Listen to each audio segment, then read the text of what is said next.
सास की मेहमान। सिमर की सास की सारी जिंदगी किराए के मकान में ही बीती, लेकिन जब बेटा कमाने लायक हुआ तो उसने अपना बड़ा मकान बनाया। क्या है माँ, इतनी लंबी लिस्ट मेहमानों की? गृह प्रवेश है सिर्फ, शादी में तो तुमने इन लोगों को बुलाया ही था ना। अरे बेटा, तुम्हारे पिता और मैंने तो सारा आजीवन घर नहीं बनाया, ये सोचकर कि पैसा घर में लगा देंगे तो तुझे कहाँ से पढ़ाएंगे। अब बेटा, घर जैसी खुशी में मैं उन लोगों को कैसे भूल जाऊं जिन लोगों के साथ मैंने पूरा जीवन काटा। तभी वहाँ बहू आ जाती है। क्या माँ जी, कैसी बात कर रही हैं? बुआ जी, चाची जी, उनकी बेटियाँ, ससुराल वाले सभी तो आ रहे हैं। मैंने उनकी लिस्ट सुमन से पूछकर तैयार कर ली है। हाँ बेटा, ये लोग तो रिश्तेदार हैं, इन लोगों को तो बुलाना ही है, लेकिन जिन लोगों के साथ मैं किराए के मकानों में रही, वो मकान मालिक, वो पड़ोसी, उन्हें कैसे भूल सकती हूँ। माँ, लेकिन वो नीलम आंटी को तो मत बुलाना, बड़ा ही लो स्टैंडर्ड साउंड करती है वो। हाँ माँ, और वो किरण को भी। उनका पति और बेटा खाते कितना है। और नहीं तो क्या, शादी में भी 2000 रुपए वाली प्लेट में दनादन खा रहे थे।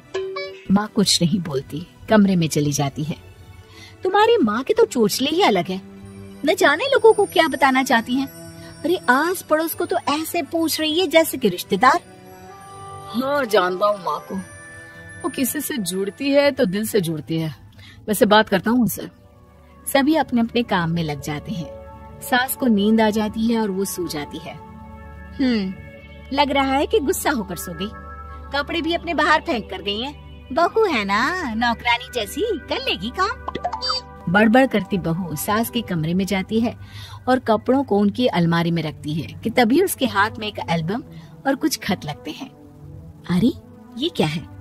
बहू एल्बम देखती है जहाँ नीलम आंटी और सास के साथ छोटा सा उसका सुमन खड़ा होता है। इनके बचपन की फोटो।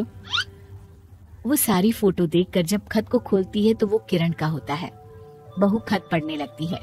खत में लिखा होता है, तू पैसे की चिंता ना कर, सुमन की पढ़ाई में कोई कमी ना हो, हम पड़ोसी नहीं बहने हैं। तभी सास जग जाती है। अरे बहू, क्या हुआ? कुछ चाहिए था क्या? बहू बात घुमा देती है। माँ जी, वो इनकी फोटो देख रही थी नीलम आंटी के साथ। कितनी सुंदर लग रही है ना आंटी? हाँ, दिखा तो जरा फोटो। बहू सास को फोटो देती है। सास फोटो देखकर कहती है, याद आता है, तेरे ससुर जी तो थे नहीं, काम के लिए 10 दिनों के लिए शहर से बाहर गए थे। जब बेटा होने वाला था तब नीलम आंटी और अरुण अंकल ही थे। आंटी बेचारी रात भर मेरे साथ बैठी रही तो अंकल भाग भाग कर दवाई का इंतजाम कर रहे थे। बेटे के होने के बाद भी जब तक मैं घर नहीं आई मेरे पास ही रहे। रिश्तेदार तो आए थे मुंडन में 10 दिनों के बाद। बहू सुनकर खुश होती है। तभी नजर खत पर पड़ती है। माँ, ये किरण आंटी को आपने पैसे वापस कर दिए? हाँ, वो भी समझ कैसे कैसे किए मैं ही जानती हूँ। सुमन की पढ़ाई के लिए पैसों की जरूरत थी। रिश्तेदारों ने तो साफ बोल दिया था कि किसी होटल में काम पर लगा दो। कई लोग बर्तन धोने के साथ पढ़ाई करते हैं, लेकिन किरण आंटी, उन्होंने अपने बुढ़ापे के लिए बचाए हुए पैसों को सुमन की पढ़ाई के लिए दे दिए। यानी कि आज ये जो कुछ भी है वो किरण आंटी के कारण ही ना? हाँ बहू, ऐसे ऐसे पड़ोसी हुआ करते थे जो किसी रिश्ते के नाम से नहीं बल्कि अपनेपन से भरे थे। फिर सास का बोलने का रुख तीखा हो जाता है। और फिर भी देख, सुमन इन लोगों को भी नहीं बुलाने दे रहा है। माँ, मैं बात करती हूँ, ये लोग सिर्फ आएंगे ही नहीं, हम लोगों के साथ रुकेंगे भी घर में, रिश्तेदारों की तरह। सास बहू बेटे से पूछकर एक एक घर जाकर पड़ोसियों को एक दिन रहने का न्योता दे आते हैं। और फिर वो दिन भी आ जाता है जब घर में गृह प्रवेश होता है। अरे हम लोगों का कमरा कहाँ है? बड़ा कमरा देना हम लोगों को, खुला खुला। सुमन परेशान हो जाता है कि वो क्या करे, कहाँ किसका सामान रखे कि वहीं किरण पड़ोसन आ जाती है। अरे सुमन, परेशान ना हो बेटा, हमारे कमरे में रख दो उन लोगों का सामान, हम तो तेरी माँ के साथ ड्राइंग रूम में एडजस्ट हो जाएंगे। और हमारा कमरा कहाँ है? सुमन, जरा सामान कमरे में तो रखवा दो। अरे ये क्या, मेरे कमरे में तो सफाई ही नहीं है। अरे बता देती सुमन, हम कहीं और रह लेते। तभी वहाँ नीलम झाड़ू लेकर आ जाती है। अरे बबली दीदी कैसी बात कर रही है, चलिए मैं साफ किए देती हूँ कमरा।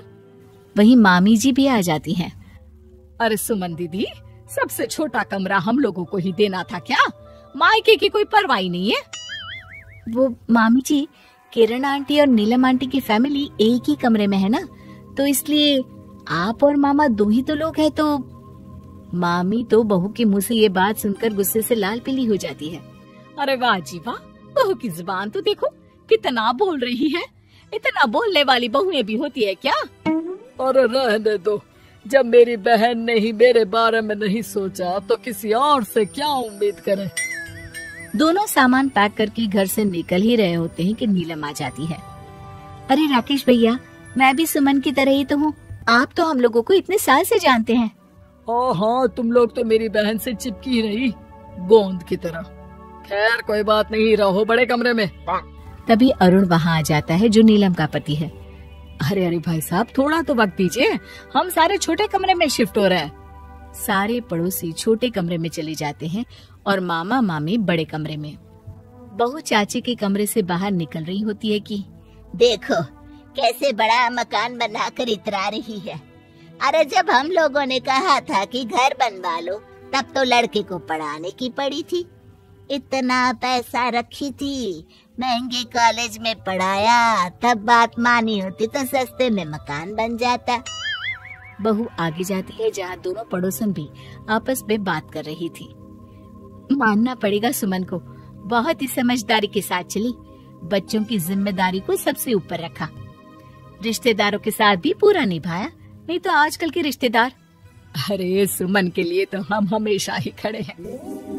बहू तभी मामी के पास जाती है, जहाँ वो मामा से कह रही होती है, बस अब आ गए इसके घर। अब तो ये रो रो कर भी बुलाएगी तो मैं ना आऊं। कैसे कमरे में रखा हम लोगों को। सुमन भी ना किसी काम की नहीं है। बहू सभी को देख समझ रही थी, रिश्तेदारों के नखरों के बीच पड़ोसियों का प्यार। वो देखकर समझ जाती है कि सास के असली मेहमान कौन है।